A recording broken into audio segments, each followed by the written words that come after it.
No hay despertador que despierte más que un sueño por cumplir. El día empieza como todos, pero nunca es igual.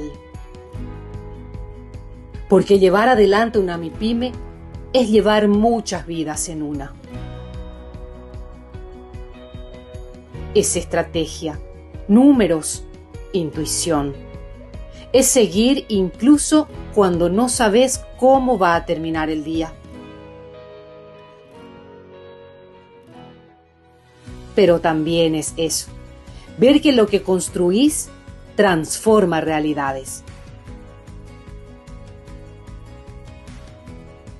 Detrás de cada MIPYME hay alguien que apuesta todos los días por su sueño, por su gente, por su país.